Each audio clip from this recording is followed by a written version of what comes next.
ଖଲଚି ସିନ୍ଦୁର ଖେଳ ସିରିଏଲ ଦେଖିବେ ଆଜି ପ୍ରକାଶ ଅଫିସକୁ କିଏ ଯାଇଥିଲା ପ୍ରତିଭା କହିବେ ଯାଇଥିଲା ରଦିକା ଗଜ ଆଣିବାକୁ।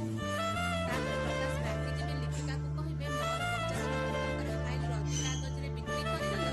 ତୁମକୁ ବିଶ୍ୱାସ କରି ମୁଁ ବଡ଼ ଭୁଲ କରିଛି। ତାପରେ ପ୍ରତିଭା କହିବେ ଲିପିକାକୁ କ୍ଷମା କରିଦିଅ। ତା ବାପା ଟେନସନରେ ଥିଲେ, ସେ ଦେଖା କରିବା ପାଇଁ ଯାଇଥିଲା। ଏଇଟା ଲିପିକାର ଲାଷ୍ଟ ଚାନ୍ସ ଥିଲା। ପ୍ରକାଶ ତୁମ ସର୍ତ୍ତ ଅନୁସାରେ ଲିପିକାକୁ କ'ଣ ଘରୁ ବାହାର କରିଦେବ? ତାପରେ ଲିପିକା କହିବ ବାପା ଟିକେ ଶୁଣ, ମୁଁ କିଛି ଭୁଲ କରିନି। ତାପରେ ପ୍ରକାଶ କହିବ ଆୟୁଷ ଲିପିକାକୁ ତା ବାପ ଘରେ ଛାଡ଼ି ଦେଇଆ। ତାପରେ ଲିପିକା ରୁମକୁ ଯାଇ ଗୋଟିଏ ଫାଇଲ ଆଣି ପ୍ରକାଶକୁ ଦେବେ।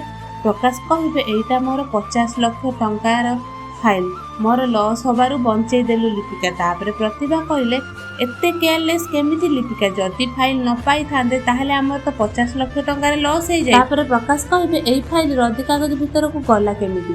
ତାର ତ ହାତ ଗୋଡ଼ ନଥିଲା ରଦି କାଗଜ ଭିତରକୁ ପଳେଇବ। ତାପରେ ଜେଜେମା କହିବେ ତ ଅଫିସର ଲୋକମାନେ ଫାଇଲ ପୁରେଇ ଦେଇଥିବେ ରଦି କାଗଜ ଭିତରେ, ତୋର ତ ଫାଇଲ ମିଳିଗଲାନି। ଏକଥା ଛାଡ଼।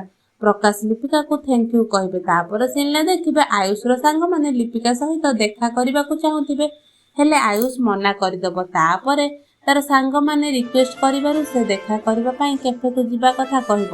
ତାପରେ ସେ ଲିପିକାକୁ କହିବେ କାଲି 2ଟାରେ କେଫେକୁ ଯିବ ମୋ ସାଙ୍ଗମାନଙ୍କୁ ଦେଖା କରିବା ପାଇଁ ମୋ ସହିତ। ତାପରେ ଲିପିକା କେଫେକୁ ବାହାରିବେ। ପ୍ରତିଭା କହିବେ ସବୁ ତ ଠିକଠାକ୍ ଭାବରେ ବାହାରୁଛି। ପ୍ରତିଭା ଲିପିକାକୁ କହିବେ ତୋର ନୂଆ ନୂଆ ବାହାଘର ହେଇଛି, ତୁ ହେଭି ଶାଢ଼ୀ ସୁନା ଗହଣା ପିନ୍ଧିକି ଯା। ତାପରେ ଲିପିକା ପ୍ରତିଭା କଥା ମାନି ସୁନା ଗହଣା ପିନ୍ଧିଯିବ। କ'ଣ ସତରେ ଆୟୁଷ ତାର ସାଙ୍ଗମାନଙ୍କ ଆଗରେ ଲିପିକା ପାଇଁ ଅପମାନିତ ହେବ?